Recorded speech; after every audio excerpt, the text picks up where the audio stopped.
歡迎嚟到聖經概要課程第4課士師與君王權力嘅故事。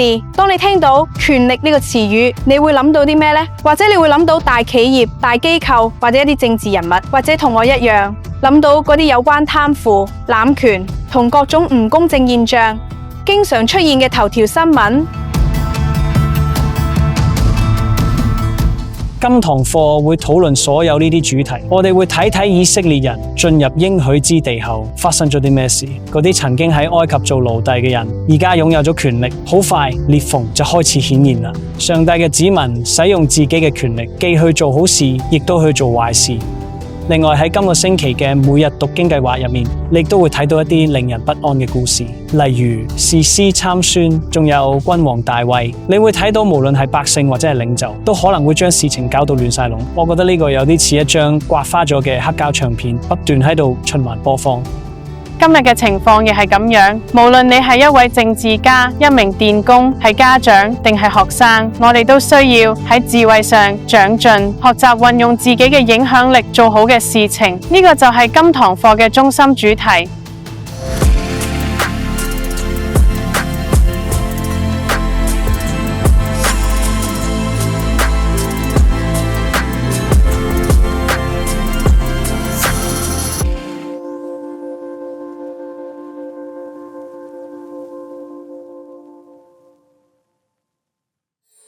起初，上帝創造天地。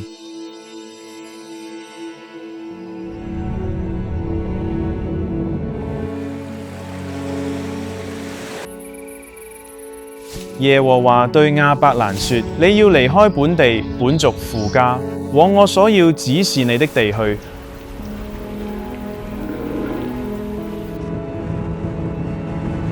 我必賜福給你，地上的萬族都要因你得福。以色列人生養眾多，並且繁茂，極其強盛，滿了那地。摩西對法老說：耶和華以色列的上帝這樣說：容我的百姓去。上帝對以色列人說：我是耶和華你的上帝，曾將你從埃及地為奴之家領出來。除了我以外，你不可有別的神。摩西死後，耶和華對約書亞說：你當剛強壯膽，不要懼怕，也不要驚惶，因為你無論往哪裏去，耶和華你的上帝必與你同在。以色列人行耶和華眼中看為惡的事，耶和華興起士師，士師就拯救他們，脫離搶奪他們人的手。耶和華對撒母耳說：你將膏油盛滿了角，我差遣你往伯利恆去。人是看外貌，耶和華是看內心。以色列王大衛兒子所羅門的箴言：你要專心仰賴耶和華，不可倚靠自己的聰明。以色列人喺西奈山領受咗指示之後，就向應許之地進發。喺耽誤咗40年之後，約書亞接替摩西，率領新一代以色列人進入迦南，就係今日嘅聖地。呢度唔係一塊普通嘅土地，佢係古代世界一個重要嘅交通樞紐。迦南係連接非洲、亞洲同歐洲嘅陸橋，一條國際貿易路線橫貫呢一度。東面係約旦河畔肥沃嘅土地，中部係起伏嘅山地，易守難攻，所以呢片土地好重要。但係居住喺嗰度嘅迦南各族並唔打算輕易離開，所以喺以色列人進入呢片土地嘅過程裏面，喺士師時期同君王時期都發生咗一啲暴力衝突。我哋需要記住聖經嘅大圖畫，呢個唔係一件奪取土地嘅事件，或者一個統治世界嘅企圖。要記住，上帝曾經應許將呢片土地賜俾亞伯拉罕，並且話亞伯拉罕嘅後裔將會通過呢片土地為全地帶嚟祝福，佢哋將會成為世界嘅光，向世界展示當人以上帝為一切中心嘅時候，會幾咁繁榮興盛。但要成就呢件事，佢哋就必須與眾不同，通過追隨獨一嘅真神，展示出一種更好嘅生活方式。聖經用聖潔呢個詞嚟表示呢件事，意思係分別出來。但係上帝子民進入應許之地後，佢哋嘅呢一個特殊呼召即刻受到咗威脅。首先，佢哋遇到咗迦南地嘅其他宗教，周圍嘅族群崇拜各式各樣嘅其他神明。最重要嘅係一個叫做巴力嘅男性神明，大家認為巴力掌管降雨，從而滋潤農作物。為咗激動巴力降雨，迦南人唔單止喺神廟裏面設立廟妓，仲用兒童獻祭。當冇落雨嘅時候，以色列人就會受到誘惑，佢哋離棄真神，轉而敬拜巴力。以色列人神聖呼召嘅另一個主要威脅嚟自強盛嘅非利士人。非利士人係一班兇猛嘅勇士，佢哋擁有鐵製戰車，佔據住迦南嘅沿海平原。佢哋最有名嘅戰士叫哥利亞，你可能都聽過佢個名。所以當時以色列人面對住一啲挑戰，佢哋一進入應許之地，就受到敬拜其他神明嘅誘惑，又不斷受到周邊國家嘅軍事威脅。所以為咗令以色列人擺脫呢啲挑戰，上帝興起士師。士師嘅角色同現代嘅法官唔同，佢哋係一啲為上帝子民爭戰嘅軍事領袖。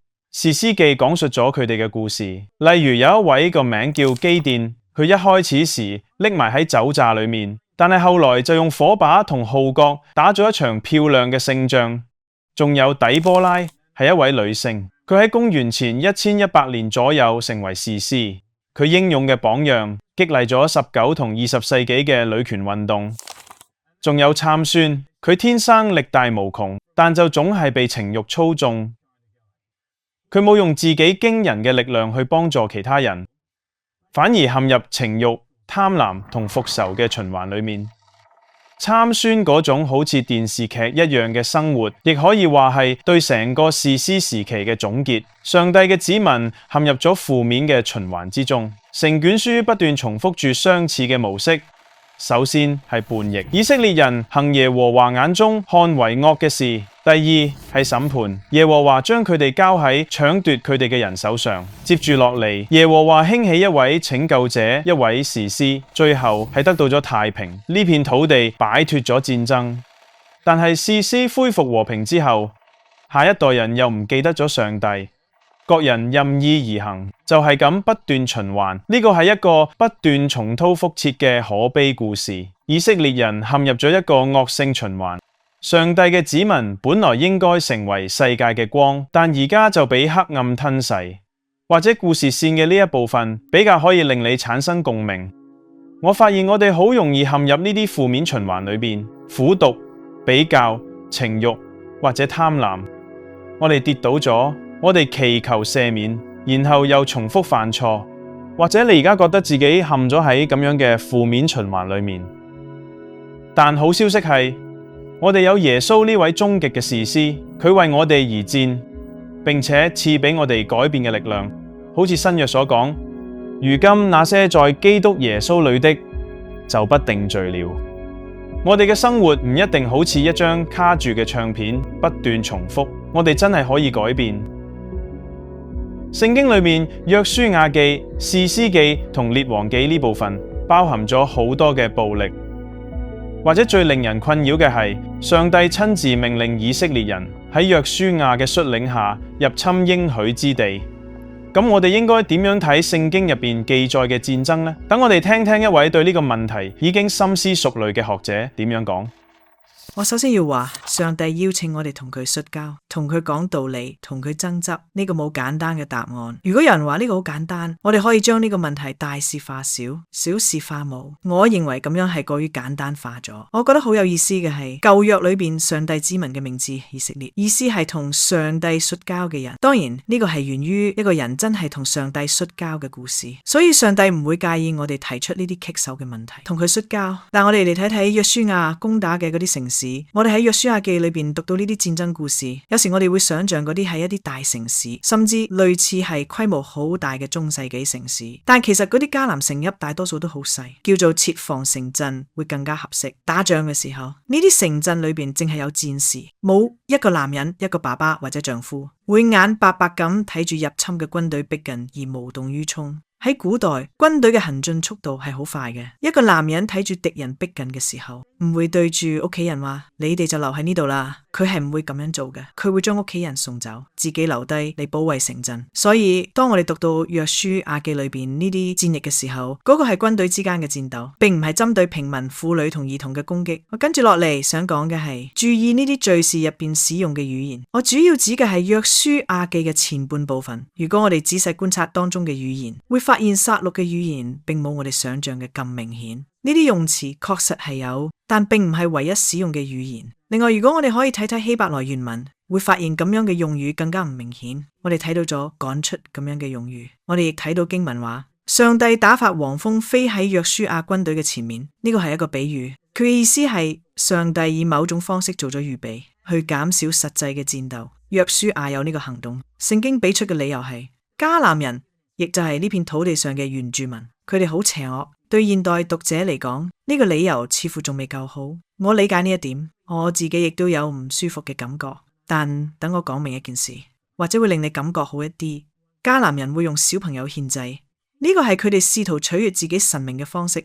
佢哋會將自己嘅第一個小朋友帶嚟，好可能係仔，將佢獻俾佢哋嘅神明。呢個係上帝所憎惡的事。我係唔會咁容易就用呢個字眼。獻小朋友為祭實在係太得人驚啦。當約書亞同佢嘅軍隊進攻迦南嘅時候，武器裝備遠遠唔及嗰啲強大嘅迦南君王，而佢哋所做嘅其中一件事就係制止呢種乞人憎嘅行為。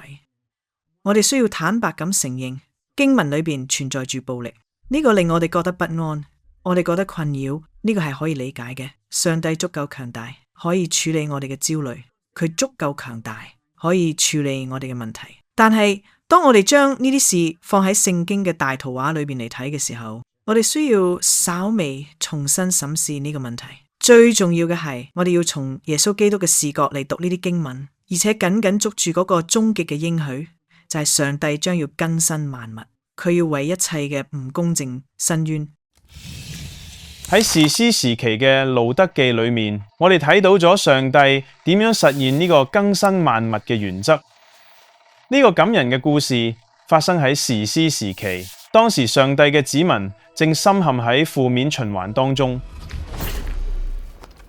而路德並唔係猶太人，佢係來自摩押嘅外邦人，嫁俾咗亞伯拉罕嘅子孫。丈夫死咗之後，路德冇為自己嘅將來着想，而係緊緊跟隨奶奶拿俄米，去到拿俄米嘅家鄉伯利恆。到咗以色列之後，路德可以靠摩西律法裏面嘅一條律例嚟維持生活，就係執落稅。每一個地主都一定將田邊嘅莊稼留起，俾窮人去執。路德咁啱喺波阿斯嘅田裏邊執落稅。波阿斯係拿俄米屋企嘅遠房親戚，可能係伯利恆最有資格幫助佢哋嘅單身男人。波阿斯善待路德，佢保護路德，因為拿俄米嘅緣故送嘢俾佢哋。順理成章咁，路德同咗波阿斯結婚，而且生咗一個仔。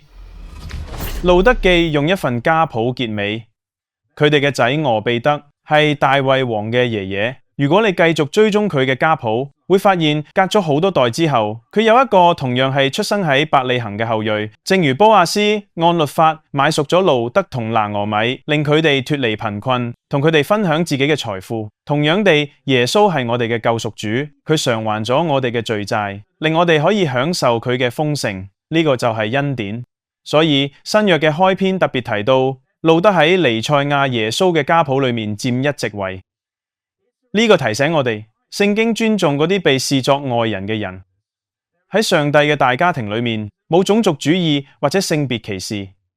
畢竟呢本書係用路德命名，而唔係波阿斯。喺士師時期，掌權嘅經常係嗰啲道德最薄弱而武力最強嘅人。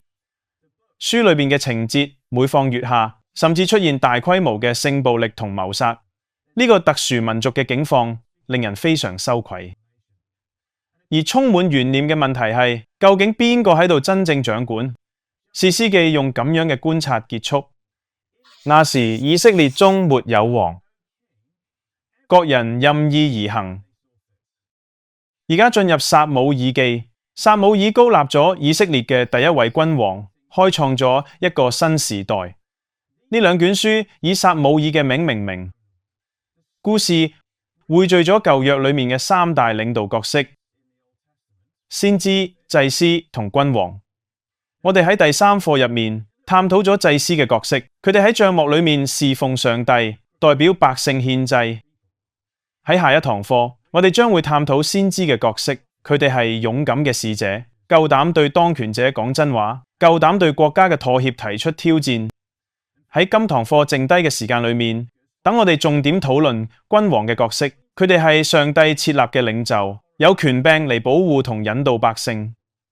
大約喺公元前1050年，撒母耳膏立咗以色列嘅第一位君王掃羅。佢高大英俊，係百姓嘅最佳人選，但佢缺乏安全感，而且好有控制欲。掃羅喺宮廷裏面製造出一種有害嘅文化，最後導致佢嘅垮台。所以上帝吩咐撒母耳根據完全唔同嘅標準去選擇另一位君王。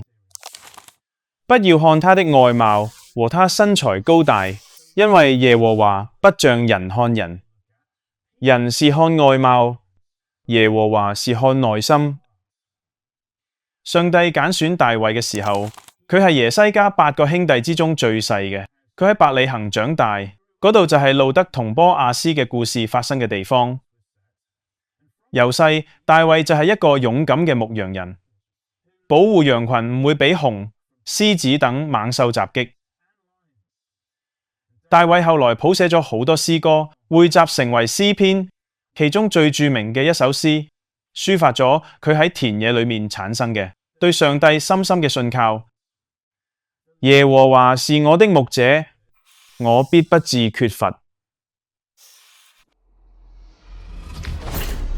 有一日，大衛對上帝嘅信靠受到咗真正嘅考驗。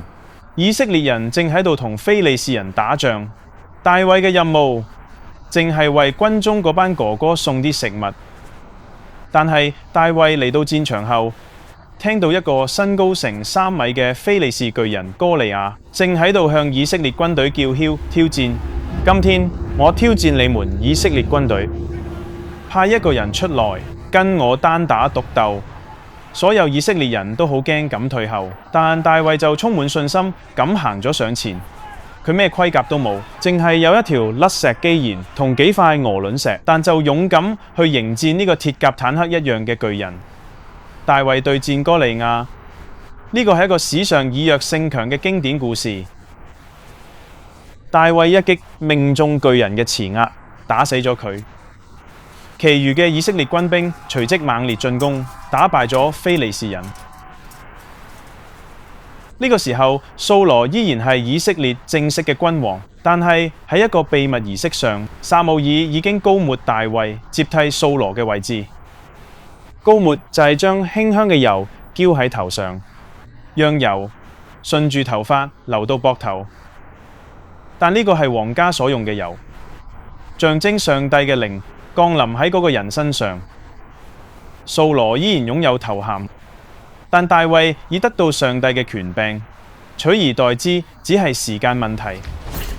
受膏者嘅希伯來文係 Mashiach， 因呢個詞而得到英文 Messiah。呢個詞喺希臘文裏面譯做 Christos、彌賽亞同基督，實際上都係受膏者嘅意思。所以當我哋話耶穌基督同基督耶穌時，並唔表示基督係耶穌嘅姓或者名，而係更似佢嘅職分描述。我哋將會睇到大衛嘅故事預表咗耶穌，同大衛一樣，耶穌係上帝揀選嘅君王，亦都出生喺伯利恆。佢對抗嘅哥利亞就係死亡，而且為我哋贏得咗決定性嘅勝利。所以大衛當時為以色列人所做嘅，就好似耶穌為全世界人所做嘅一樣。等我哋翻去個故事，後來掃羅死咗，大衛被立為王，至少係佢自己本族，即係猶大支派嘅王。無奈其他支派亦承認大衛係佢哋嘅王。所以從大約公元前1000年開始，大衛將以色列嘅12個支派再度聯合成為一個國家。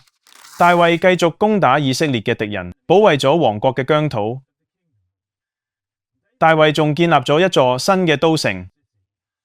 耶路撒冷城地勢較高，係一座易守難攻嘅天然堡壘，但大衛攻佔咗呢座城，而且將國都設喺呢度。然後佢又將象徵上帝臨在嘅約櫃迎咗入耶路撒冷，並且舉行咗隆重嘅慶典。耶路撒冷好快就被稱為大衛城，但你都可能喺聖經裏面聽到佢稱做錫安。大衛嘅故事記載喺撒母耳記上下，仲有列王紀上下同歷代志上下裏面。呢啲書卷對相同嘅事件做咗唔同嘅記敘。呢幾卷書之所以分為上同下，可能係因為篇幅太長，冇辦法寫喺一份卷軸上，但實際上原本係一部連續嘅作品。雖然聖經話大衛係一個合上帝心意嘅人，但佢同完美仲爭好遠。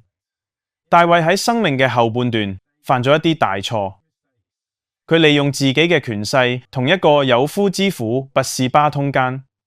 當佢懷孕之後，大衛為咗掩飾呢件事，竟然謀害咗佢嘅丈夫。雖然大衛後來悔改咗，但佢嘅罪帶嚟咗可怕嘅後果，包括佢嘅一個細路啱啱出世就夭折，佢嘅另一個親生仔背叛佢，將大衛趕到去曠野，成為狼狽嘅逃亡者。因此，大衛所寫嘅好多詩篇都流露出深刻嘅失落同恐懼。大衛後半生嘅經歷提醒我哋，一個錯誤嘅決定可能會帶嚟多年嘅痛苦。大衛帶住呢種深切嘅懊悔，寫低咗詩篇第51篇。佢嘅文字或者亦可以引起你嘅共鳴。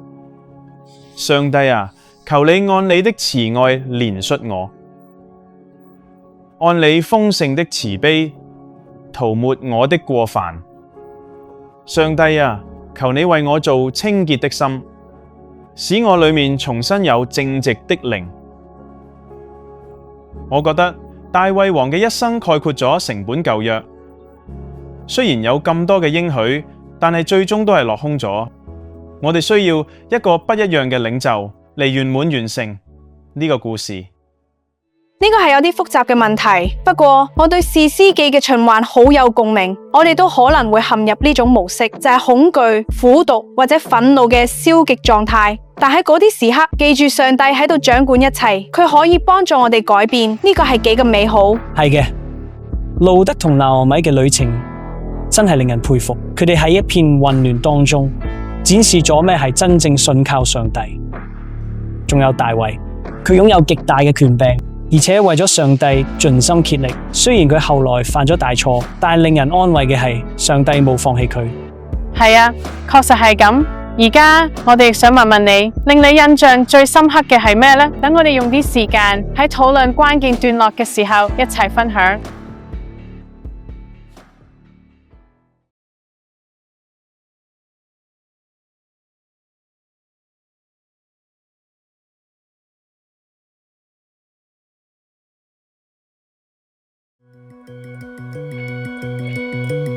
歡迎返到第二部分。想問你一個簡單嘅問題，如果你可以許一個願得到世界上任何嘅嘢，你會希望得到啲咩？我嘅願望係威爾士可以贏得橄欖球世界杯賽。上帝俾大衛嘅繼任人許願，而佢所求嘅極有智慧，又幾咁謙卑。但係當擁有嘅權力同財富已超出所求，呢個時候我哋都極其需要智慧嚟避免人生之中嘅陷阱。聖經為我哋生活嘅每一個領域都提供咗無限嘅實用嘅智慧。喺呢一部分，我哋要睇下聖經嘅智慧書係點樣融入生活嘅，仲會聽到一個人嘅故事，佢受聖經啟發，活出不一樣嘅生命。所羅門係大衛同拔示巴所生嘅細路，佢成為咗以色列嘅下一任國王。佢嘅父親大衛可以講係以色列歷史上最偉大嘅國王，所以佢作為繼任人，背負住好高嘅期望。所羅門起初表現唔錯，上帝喺夢裏面向所羅門顯現，俾咗一個令人難以置信嘅機會佢。你願我賜你什麼，你可以求。所羅門本來可以要求財富、名聲或者戰勝敵人。但值得一讚嘅係，所羅門禱告話：求你賜我智慧，可以判斷你的民，能辨別是非。上帝好喜悅所羅門嘅回應，並且賜俾佢非凡嘅智慧。上帝仲賜俾所羅門名聲同財富。佢每年從稅收同其他收入來源裏邊獲得大約25噸黃金。所羅門嘅巨大財富引嚟咗好多關注。示巴女王遠道而嚟拜訪所羅門，都俾佢嘅財富同權力嚇到呆咗。但係所羅門最大嘅財富係上帝所賜嘅智慧。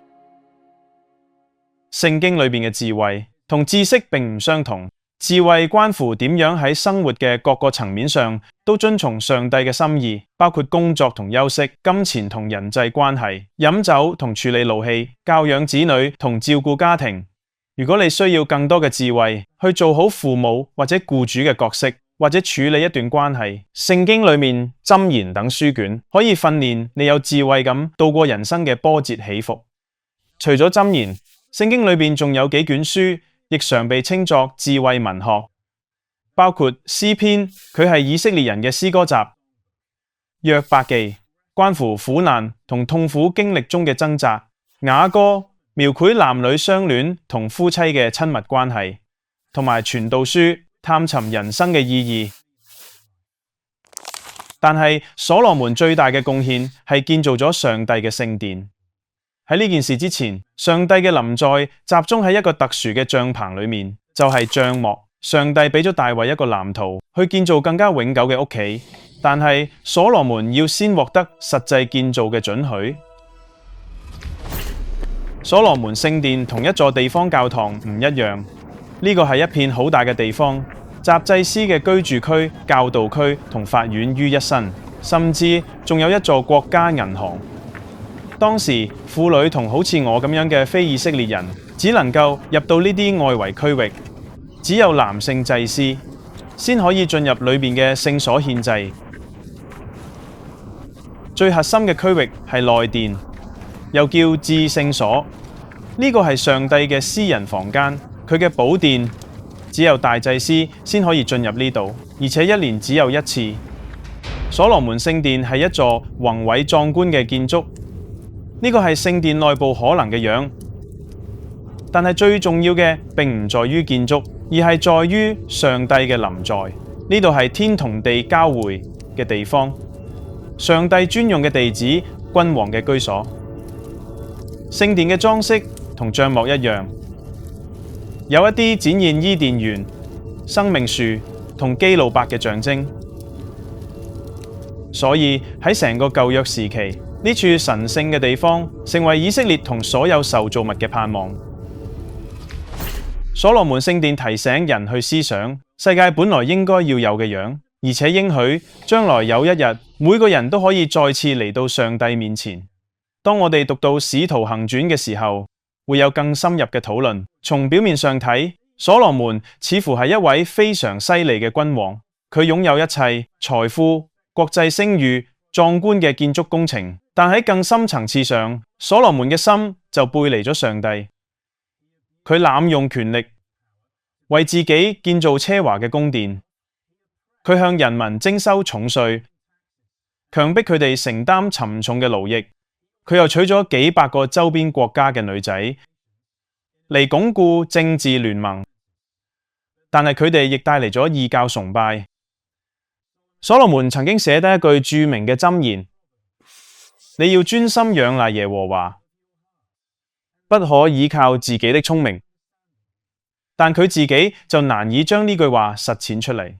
佢通過獲取更多嘅財富、權力、關係、奢華嚟尋求安全感同滿足控制欲。但係傳道書深刻咁揭露咗呢種虛空同冇意義嘅生活。當我哋試圖將事情掌控喺自己手上嘅時候，反而會感覺生活越嚟越唔受控制。當我哋追求物質、財富同金錢嘅安全感嘅時候，總覺得自己擁有嘅仲係唔夠。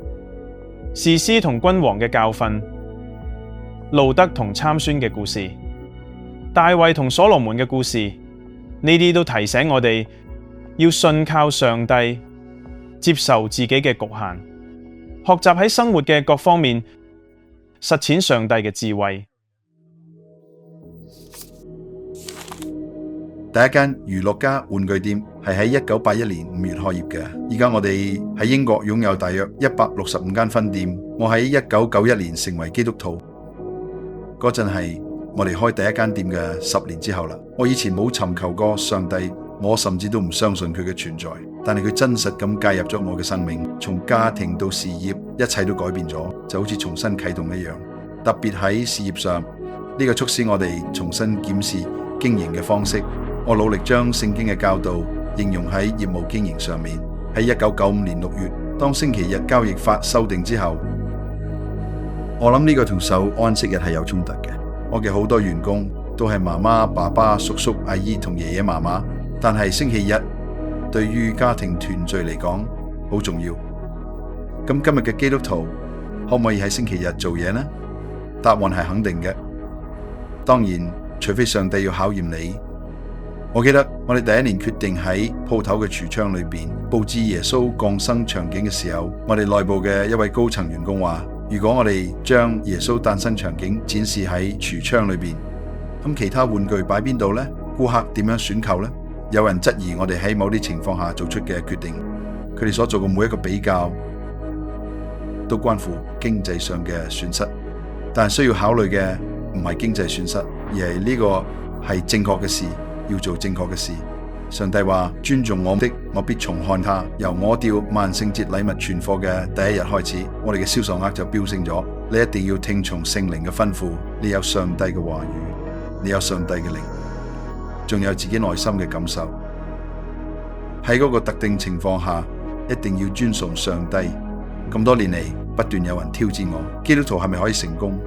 你點樣睇賺到嘅呢啲金錢？事實上，我認為上帝將我留喺玩具行業，係為咗俾我喺嗰度做一個宣教士。新冠疫情期間，我哋同特魯塞爾信託食物銀行合作，喺8個星期嘅時間裏邊，我哋嘅倉庫冇運送玩具，而係運送咗大概900萬份食物。無論我哋身處邊度，無論我哋嘅影響力有幾大，上帝都可以使用我哋。我哋依然有能力帶嚟改變。我哋支持全國各地嘅慈善機構，無論係國際災難定係其他情況，我哋所付出嘅永遠唔會比上帝付出嘅更多，所以我哋係慷慨嘅。慷慨係我哋嘅核心價值觀之一。我哋慷慨咁分享所得，我哋賺得越多就付出越多。我衷心相信企業可以成為一股推動行善嘅力量。呢一個係一個幾咁鼓舞人心嘅故事，一個信靠上帝，而且將聖經嘅智慧實踐出嚟嘅人。呢堂課話俾我哋知，我哋好容易忽視重要嘅事，睇唔到邊個喺度掌權。大衛同所羅門一開始都做得好好，但係後尾都做咗成功嘅犧牲品。佢哋忘記咗上帝係邊個，偏離咗智慧嘅道路。下一堂課，我哋會講述被擄同先知時期嘅故事。上帝嘅子民再次喪失權柄，被逼離開應許之地。記得完成每日讀經計劃，做好準備啊！而家等我哋以一啲實際嘅應用作為結束。箴言裏面有一節經文我好鍾意，你要專心仰賴耶和華，不可依靠自己的聰明。點解唔挑戰一下自己，將呢節經文背咗佢呢？或者喺一日開始或者結束嘅時候，我哋可以選擇一個降服嘅姿勢，或者你可以跪落嚟，完全依靠上帝，祈求佢賜俾你所需嘅智慧。想象一下呢個會帶嚟幾大嘅變化。唔好唔記得瀏覽資源中心，了解更多有關智慧文學嘅信息啊！冇錯，呢句經文提醒我哋，每日要信靠上帝，真係太寶貴啦。而家我哋用一啲時間嚟總結、反思